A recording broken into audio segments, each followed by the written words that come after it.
Bakı şəhər Nəsim rayonu 4-cü mikrorayon ərazisində faciəvi hadisə baş verib. Qafqaz İnfonun əldə etdiyi məlumata görə 20 yanvar küçəsi 39 ünvanındakı binada yerləşən mənzillərin birində 13 yaşlı Kamran Abiyev və atası Əbülfəz Abiyevin meyiti tapılıb.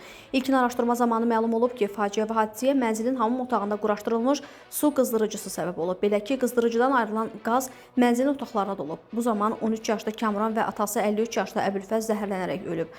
Kamranın qardaşı 21 yaşlı Nurlan isə ağır vəziyyətdə xəstəxanaya çatdırılıb. Faktla bağlı araşdırmalar davam etdirilir.